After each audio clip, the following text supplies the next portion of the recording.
హరి ఓం. ఓం మహాదేవ్యై చ విద్మహే విష్ణుపత్ని చ ధీమహి తన్నో మహాలక్ష్మి ప్రచోదయాతు. హరి ఓం. మా ఛానల్కి స్వాగతం. చూస్తున్న వీక్షకులకు, ప్రేక్షకులకు, ప్రియ కాళ భైరవ భగవద్బంధులకి స్వాగతం పలుకుతూ, మమ్మల్ని ఎంతగానో ఆదరిస్తూ ఉండబడినటువంటి ప్రియ సోదర సోదరీమణులకు, జ్యోతిష్య అభిమానులకు, సనాతన ధర్మ సంరక్షకులకు అందరికీ కూడా కార్తీక మాసానికి స్వాగతం పలుకుతూ, కేదారేశ్వర వ్రత కేదారేశ్వర స్వామి యొక్క ఆశీస్సులు ఉండాలని కోరుకుంటూ ఆశీర్వచనం. 1/11/2024 నుండి 15/11/2024 వరకు ద్వాదశ రాశుల్లో గ్రహ గమనాల్ని ఒకసారి వీక్షింపచేద్దాం.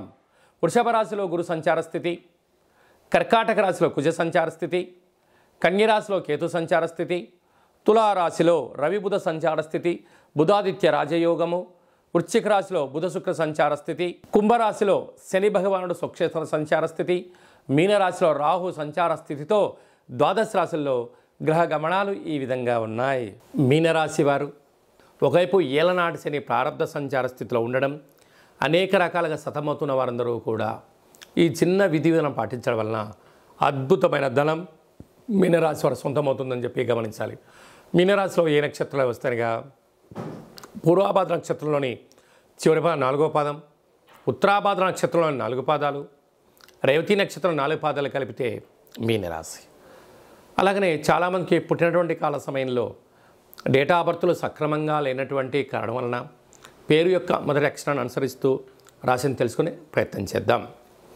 ది, దుమ్, షం, జా, ధ, దే, దో, చా, చి అక్షరాల వారందరూ కూడా మీనరాశి జాతకులే.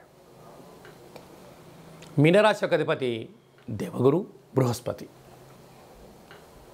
వీరికి ఏలనాటి శని ప్రారంభంలో ఉండడం, వచ్చే దీపావళి లోపల ద్వితీయార్థంలో ఉండడం, రాశిలోనే రాహు సంచారం చేయడము, తృతీయంలో గురు సంచార స్థితి చేయడం, సంతాన స్థానంలో కుజ భగవానుడు నీచభంగ రాజయోగ సంచార స్థితిలో ఉండడం, 7వ స్థానంలో కేతు సంచార స్థితి ఉండడం, అష్టమంలో రవి సంచార స్థితి ఉండడం, భాగ్యంలో బుధ శుక్ర సంచార స్థితి ఉన్నప్పుడు గ్రహాలు అంతగా అనుకూలించట్లేదు అని చెప్పి గమనించాలి.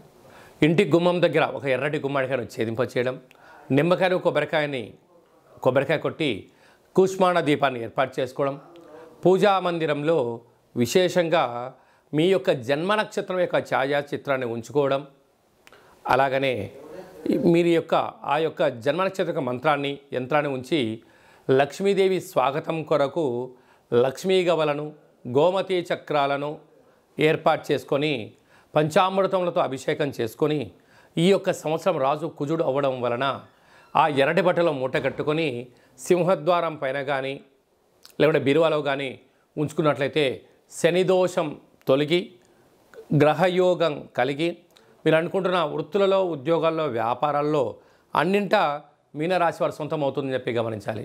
కనుక మీ యొక్క జన్మ నక్షత్ర ఛాయాచిత్రాన్ని, మంత్రాన్ని, యంత్రాన్ని, లక్ష్మీ గవలను, గోమతి చక్రాలను పూజ చేయించి వీడియో కాల్ ద్వారా చూపించి మీకు ప్రసాదంగా పంపించడం జరుగుతుందని చెప్పి గమనించాలి.